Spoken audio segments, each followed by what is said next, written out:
নমস্কার বন্ধুরা, আমার চ্যানেলে সবাইকে স্বাগত জানাই। আজকে আমি বানিয়ে দেখাবো সর্ষে পমফ্রেট। ভিডিওটি ভালো লাগলে অবশ্যই লাইক এন্ড শেয়ার করবেন, আর আমার চ্যানেলে নতুন হলে সাবস্ক্রাইব করে বেল আইকন প্রেস করে দেবেন। তো চলুন শুরু করা যাক। সর্ষে পমফ্রেট বানানোর জন্য আমি প্রথমে নিয়েছি পমফ্রেট মাছ। এটা নুন হলুদ মাখিয়ে হালকা একটু ভেজে নিয়েছি।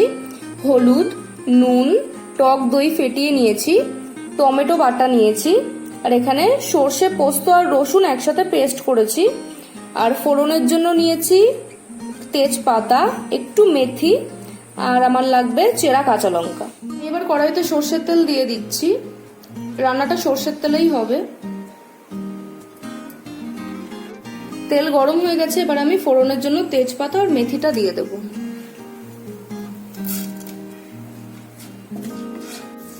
ফোড়ন হয়ে গেছে, এবার আমি এর মধ্যে দিয়ে দেবো 2 চামচ টমেটো বাটা।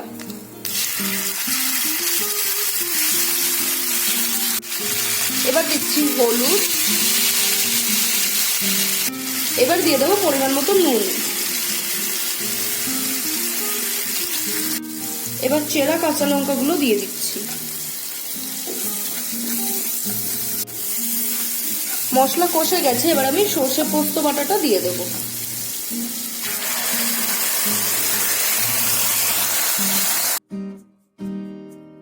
এবার আমি দিয়ে দিচ্ছি একটু টক দই।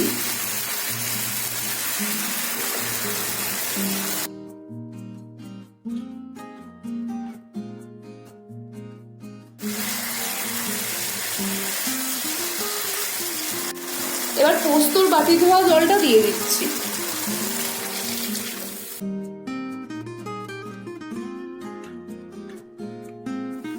এবার এই ঝোলটা ভালো করে ফুটতে দেব।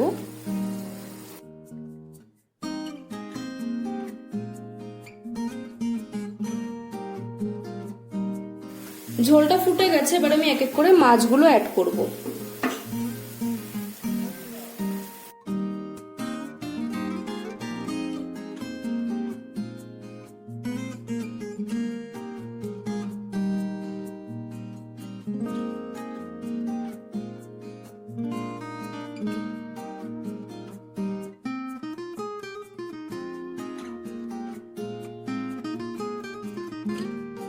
মাছগুলো ভালো করে উল্টে পাল্টে নিয়ে এটা 5 মিনিটের জন্য ঢাকা দিয়ে রান্না হতে দেব।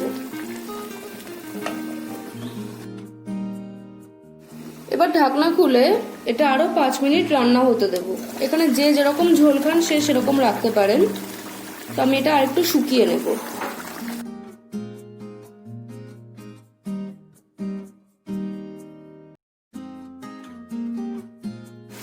সর্ষে পমফ্রেট রেডি হয়ে গেছে। আমি এরকম পরিমাণ ঝোলই রাখছি।